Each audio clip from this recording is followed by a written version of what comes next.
अगर कोई भागवत ग्रंथ का पारायण नहीं कर सके तो कम से कम भागवत के 4 श्लोकों का पारायण कर ले तो पूरे भागवत के पारायण का फल मिल जाता है।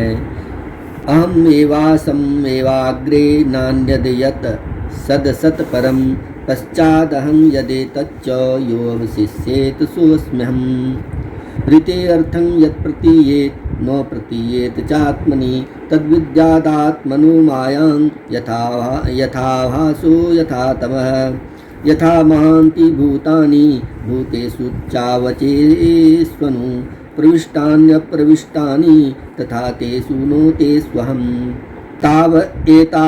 एतावदेव जिज्ञास्यं तत्त्वजिज्ञासुनात्मनः अन्वय व्यतिरेकाभ्यां यत् स्यात् सर्वत्र सर्वदा। इसका अर्थ इस प्रकार है, अहम एवासम एवाग्रे नान्यत यत सद सत परम। सृष्टि के पूर्व केवल मैं ही मैं था। मेरे अतिरिक्त नो स्थूल था, नो सूक्ष्म और नो तो दोनों का कारण अज्ञान। जहाँ यह सृष्टि नहीं है वहाँ मैं ही मैं हूँ। पश्चादहं यदेतच्च योऽवशिष्येत सोऽस्म्यहम्। और इस सृष्टि के रूप में जो कुछ प्रतीत हो रहा है वह भी मैं हूँ और जो कुछ बच रहेगा वह भी मैं हूँ। वास्तव में न होने पर भी जो कुछ अनिर्वचनीय वस्तु मेरे अतिरिक्त मुझ परमात्मा में 2 चंद्रमाओं की तरह मिथ्या ही प्रतीत हो रही है, अथवा विद्यमान होने पर भी आकाश मंडल के नक्षत्रों में राहु की भांति जो मेरी प्रतीति नहीं होती, इसे मेरी माया समझनी चाहिए। यथा भासो यथा तमः।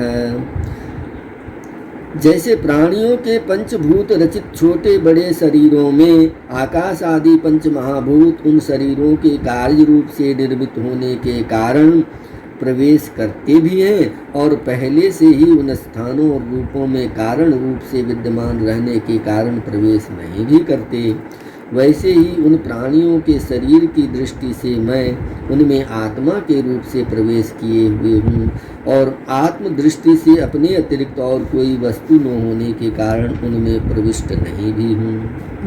यह ब्रह्म है, यह ब्रह्म नहीं है, यह ब्रह्म नहीं, इस प्रकार निषेध की पद्धति से और यह ब्रह्म है, यह ब्रह्म है इस अन्वय की पद्धति से यही सिद्ध होता है कि सर्वातीत एवं सर्वस्वरूप भगवान ही सर्वदा और सर्वत्र स्थित हैं। एतावदेव जिज्ञास्यं तत्त्वजिज्ञासुनात्मनः अन्वय व्यतिरेकाभ्यां यत् स्यात् सर्वत्र सर्वदा।